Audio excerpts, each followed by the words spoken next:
A Rádio Rio de Janeiro leva até você Mediunidade e Obsessão, um programa que se propõe tirar suas dúvidas sobre esses dois temas com base na doutrina espírita. Apresentação: Moisés Santos. Caríssimos ouvintes da Rádio Rio de Janeiro, eu sou Moisés Santos e este é o programa Mediunidade e Obsessão. Vamos continuar estudando esta obra que é um clássico na doutrina espírita, o livro Diálogo com as Sombras, do autor que você já sabe é Hermínio Corrêa de Miranda, a editora da Federação Espírita Brasileira. Nós estamos na segunda parte desta obra e juntos já estudamos alguns manifestantes, suas características, suas personalidades, porque a segunda parte trata das pessoas. Então já abordamos os encarnados, os trabalhadores, os médiuns, o doutrinador, os assistentes, os desencarnados que são os nossos orientadores, os diretores espirituais superiores, e a classe dos manifestantes, integrando-se os obsessores, o perseguido, as deformações que muitos irmãos passam por conta da involução do perispírito, o dirigente das trevas, o planejador. Hoje vamos estudar o capítulo 15, dando sequência nesta obra da segunda parte, que são os juristas. E Hermínio Corrêa de Miranda inicia o capítulo dizendo: muitas vezes nos encontramos com esses trabalhadores das sombras, tão compenetrados de suas tarefas como quaisquer outros. São os terríveis juristas do espaço. Então aqui, meu caro ouvinte, estamos diante de uma nova classe de manifestantes. São aqueles que, enquanto estiveram na condição de encarnados, tiveram oportunidade da profissão de magistrados e permanecem nessa ideia, vestindo togas, comandando conclusões, determinando condenações e sempre na postura imparcial quando tem o coração voltado para os interesses particulares, egoísticos, gananciosos, ilusórios, vivenciando então essa condição de sombras que o autor está mencionando. Estes também, diz o artigo já citado em Reformador de fevereiro de 1975. Se você desejar consultar essa revista espírita da Federação Espírita Brasileira, vai encontrar no ano de fevereiro de 1975 um artigo escrito por Hermínio de Miranda acerca dos juristas. Autoritários e seguros de si, exoneram-se facilmente de qualquer culpa, porque, segundo informa o doutrinador, cingem-se aos autos do processo. Então eles não assumem a culpa da condenação que estão dando curso e transferem toda essa postura para a condenação já estabelecida por um outro corpo de companheiros que se encontram nos tais autos do processo. Mas o que seriam esses autos do processo, meu caro ouvinte? Vamos esclarecer este conceito. Esclarecendo conceitos. Os autos do processo são, na verdade, um sinônimo. Tanto autos, que designa o próprio processo.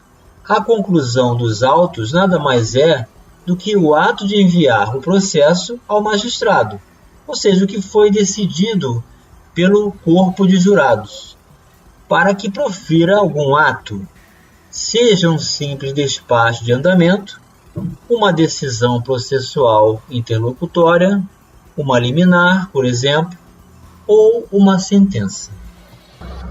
Hermínio Miranda continua referindo-se ao jurista. Na sua opinião, qualquer juiz terreno medianamente instruído proferiria a mesma sentença diante daqueles fatos. Todo o formalismo processualístico ali está.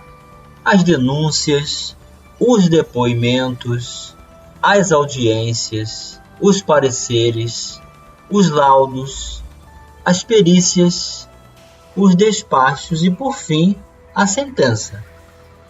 Toda essa organização, meu caro ouvinte, existe no mundo espiritual e os seres que lá se encontram na condição de vivência das sombras mantêm essa estrutura. E concluindo com a sentença, ela é invariavelmente condenatória no parecer desse jurista. E até as revisões dos apelos, quando previstos nos códigos pelos quais se orientam, ou melhor, se desorientam, aqui entre aspas, atestado pelo próprio autor, porque eles julgam que estão orientados por uma estrutura que fazem parte do processo da justiça, mas essa justiça, na verdade, está camuflando os interesses de manter muitos submetidos aos seus caprichos, à sua postura superior falsa de ordenar, de manter a ideia de poder, de estrutura e, em troca, as necessidades que ainda possuem no mundo espiritual com a mesma característica de como se eles estivessem encarnados. Então, eles são locupletados por esses interesses e, em forma de trocas e barganhas, fazem essa parte quando estiveram encarnados, portanto, apresentando a mesma habilidade. São também impessoais e frios aplicadores das leis. Um desses juízes deu-me a honra de trazer, para argumentar comigo, os autos do processo. Abriu sobre a mesa o caderno, invisível a mim, e começou a citar a lista de crimes que o acusado havia cometido, desde o desencaminhamento de jovens inexperientes até assassinatos. Só depois, pobre irmão, foi descobrir que estava lendo os autos de seu próprio processo. Trouxera consigo um servidor da sua equipe, apenas para carregar os autos, coisa indigna de sua elevada condição de magistrado. Então vejamos aqui como é interessante o trabalho do mundo espiritual. Deixa que o espírito adentre as expectativas de atendimento das suas necessidades, que estabeleça concurso com agentes da sombra para vivenciar essas ilusões, fantasias e recursos que o espírito não consegue se desvencilhar das conexões, das sensações do mundo físico e, quando se dá conta, está condenando a si mesmo. Foi o caso aqui. O juiz estava carregando os autos do próprio processo. Quando pediu ao contínuo, esse que carregava tudo para ele, que lhe passasse os autos, este lhe deu a documentação errada. O engano foi, aliás, seu mesmo, porque o bedel lhe dera primeiro um dos processos, e ele, em tom áspero e imperioso, disse: não é este, é o outro. O outro era o dele. Já me trouxeram também os autos do processo de minha heresia. Aqui ele coloca heresia em aspas. Ou seja, Hermínio de Miranda está se referindo a uma encarnação em que ele esteve, provavelmente submetido sob a vestimenta de sacerdote católico, e por ter desajustado-se perante as leis humanas ou os dogmas da igreja, foi condenado por heresia.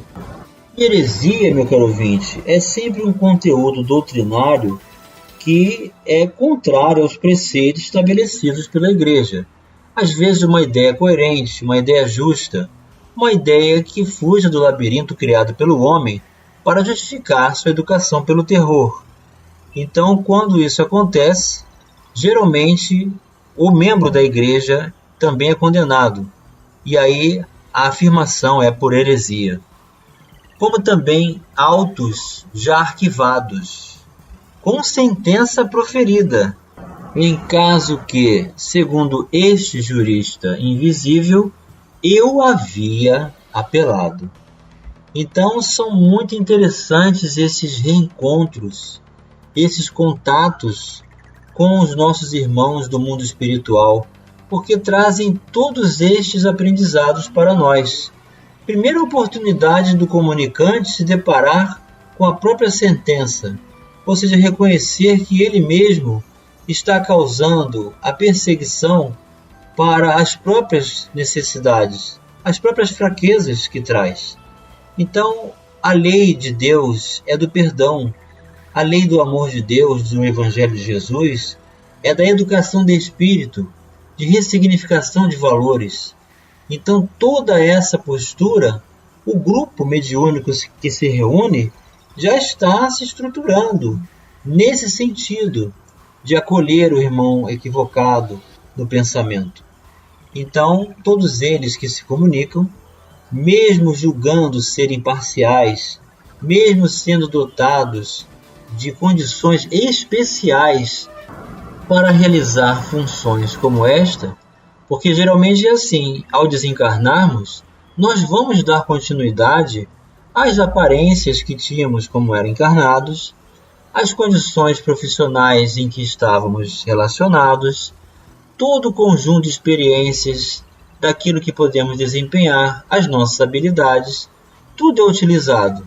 Mas para qual direção vamos estabelecer o nosso uso da vontade? Para que sentido de vida vamos nos conectar? Em que propósitos vamos estabelecer concurso?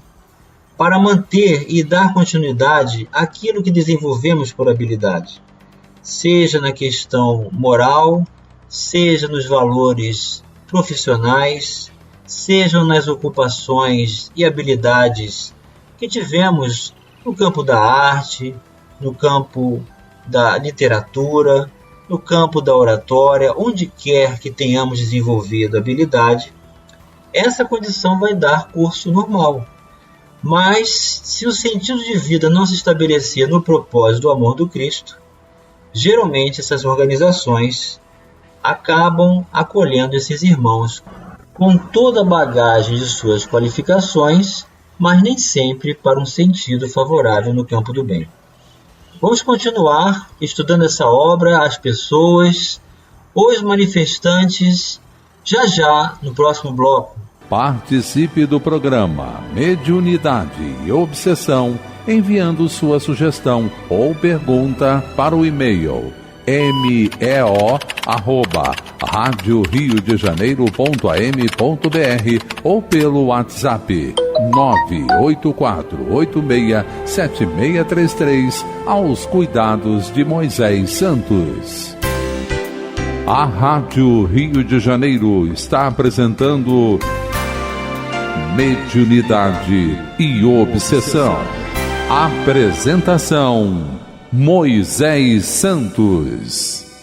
Caríssimos ouvintes da Rádio Rio de Janeiro, voltamos agora para o segundo bloco do nosso programa de hoje, em que estamos dando continuidade aos capítulos da obra do livro Diálogo com as Sombras, do autor Hermínio Corrêa de Miranda, da editora da Federação Espírita Brasileira.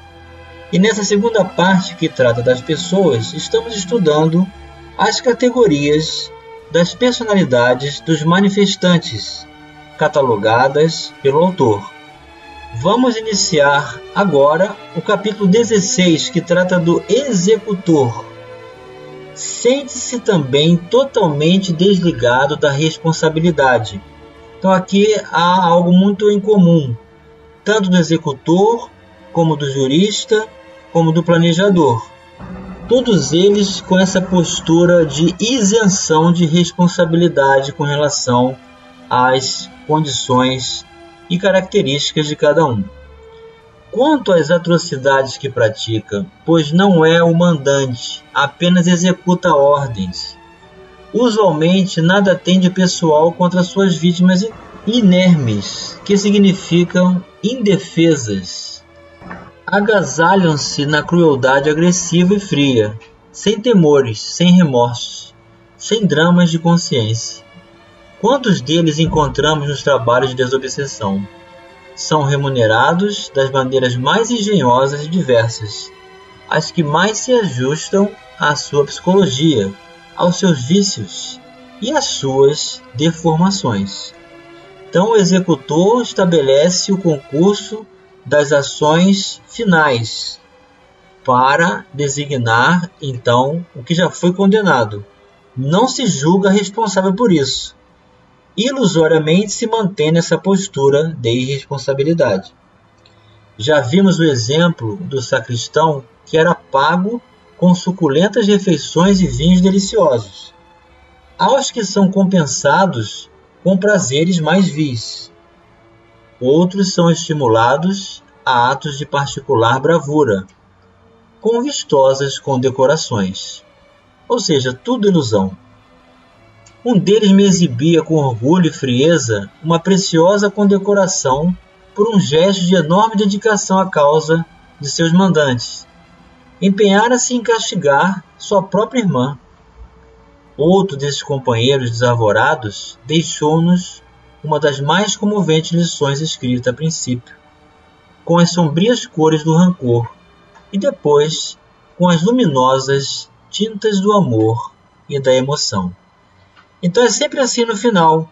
Por mais que a atitude seja condecorada, seja realizada com bravura e reconhecimento, na verdade, quando fazemos o mal para nós mesmos.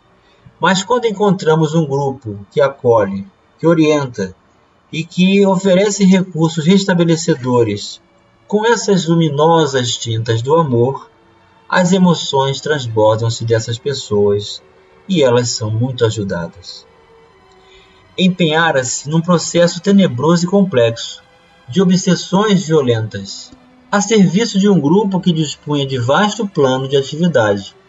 Ao manifestar-se, mal conseguia conter o seu ódio e a sua irritação. Revela sua elevada hierarquia, ridiculariza, deblatera, ameaça e diz um dos trabalhadores do Cristo. Não se teria dignado comparecer diante de nós, se não nos tivéssemos metido em coisas que não eram de nossa conta. Conhece-me de longa data. Então, mais uma vez, aqui Hermínio está se deparando com um grande reencontro. Sempre fui um herético impenitente, metido a reformista. Seus soldados aqui está entre aspas, estão lá fora, à sua espera. Quando sustentados por luminosos trabalhadores espirituais, começamos a conseguir dele alguma reação positiva. Parece entrar em pânico e não consegue ocultar certo temor. Ele que sempre foi destemido homem de ação. Então os espíritos são trazidos às reuniões mediúnicas. Existe uma proteção da casa espírita que deixa ele isolado dos seus companheiros. Então, quando ele se vê na fragilidade da sua intimidade, ele revela realmente a sua necessidade espiritual. Ao cabo de algum tempo de diálogo, nas várias vezes em que compareceu ao grupo, ofereço-me para ajudá-lo em alguma coisa de que necessite. Pergunto-lhe se não tem alguém a quem possamos servir. É justamente isso que ele não entende. Descobrira que, mesmo sem o saber, estávamos já servindo com todo o nosso afeto e dedicação a um espírito muito querido ao seu coração, que a antiga reencarnação fora seu filho e que nunca mais esquecera. Não podia compreender como estávamos ajudando o menino, a troco de nada, sem exigir coisa alguma, enquanto ele tudo fazia para perseguir-nos. Aquilo era demais para a sua compreensão. Então veja como o exemplo ele realmente arrasta, como realmente ele estabelece um despertamento para aqueles que estabelecem conexão com o mal. Mesmo ele seguindo o plano dos seus mandatários, conseguiu descobrir que o seu filho estava sendo ajudado por aquele grupo, mas sem exigir nada em troca, simplesmente pelo prazer de servir ao ideal do Evangelho de Jesus. Então isso despertou. Havia mais, porém. Descobrira que os mais terríveis obsessores de seu filho eram precisamente os companheiros da sua própria organização, e no entanto treinara soldados para nos dar combates sem tréguas, a nós que tanto nos esforçamos por ajudar o filho. Era de fato incompreensível. Passadas algumas semanas, obteve permissão para transmitir-nos uma mensagem de gratidão, de amor, de arrependimento. Consideramo-la uma das coisas mais lindas e mais emocionantes que tivemos ao longo de muitos anos de prática mediúnica. Quando me lembro disso, ainda me parece ouvir sua voz pausada, embargada, sofrida a chorar, o tempo perdido, a ausência do filho amado, que não lhe era possível nem visitar, mas que deixava aos nossos cuidados. Estava de partida para uma nova encarnação, que se pronunciava de muitas dores e renúncias, como ele precisava para o reajuste. Sustentava-o a esperança de um reencontro a Lourdes, no tempo e no espaço, um dia. Assim são eles, pobres irmãos desorientados. Não nos impressionemos com a sua violência e agressividade. Trazem dores milenares, e a despeito de si mesmos, preservou-se em seus corações a pequenina chama do amor.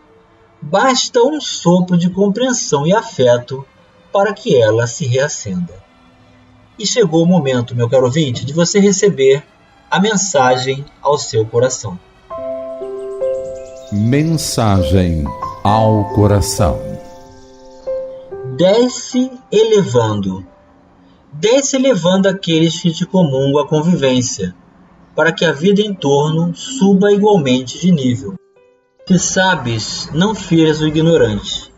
Oferece-lhe apoio, para que se liberte da sombra. Se podes, não oprimas o fraco.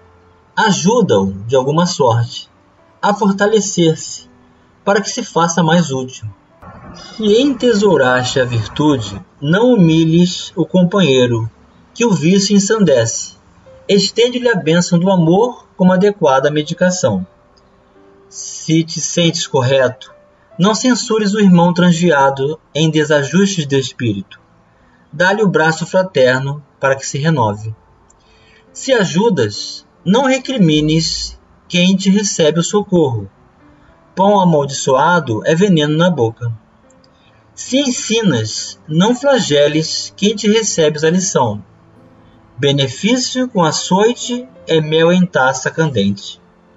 Auxilia em silêncio para que o teu amparo não se converta em tributo espinhoso, na sensibilidade daqueles que te recolhem a dádiva. Porque toda caridade a exibir-se no palanque das conveniências do mundo é sempre vaidade, em forma de serpe no coração. E toda modéstia que pede o apreço dos outros para exprimir-se é sempre orgulho em forma de lodo nos escaninhos da alma. Nesse sentido, não te esqueça do Mestre que desceu até nós, revelando-nos como sublimar a existência. Anjo entre os anjos, faz-se pobre criança necessitada do arrimo de singelos pastores. Sábio entre os sábios, transforma-se em amigo anônimo de pescadores humildes, comungando-lhes a linguagem. Instrutor entre os instrutores, detém-se bondoso entre enfermos e aflitos, crianças e mendigos abandonados, para abraçar-lhes a luta. E juiz dos juízes não se revolta por sofrer, no tumulto da praça, o iníquo julgamento do povo, que o prefere a Barrabás, para os tormentos imerecidos. Todavia, por descer, elevando quantos lhe não podiam compreender a refulgência da altura, é que se fez o caminho de nossa ascensão espiritual, a verdade de nosso gradativo aprimoramento e a vida de nossas vidas, a erguer-nos a alma, entenebrecida no erro, para a vitória da luz. Emmanuel para os nossos corações, meu caro ouvinte, psicografia de Francisco Cândido Xavier, do livro Religião dos Espíritos. Sejamos sempre gratos a Jesus por ele ter descido até nós e nos dado a oportunidade de elevação hoje e sempre em nossas vidas, em espírito, em verdade, em amor, junto ao seu Evangelho em nossas vidas para sempre. Um grande abraço e até o próximo programa. A Rádio Rio de Janeiro apresentou Mediunidade e Obsessão.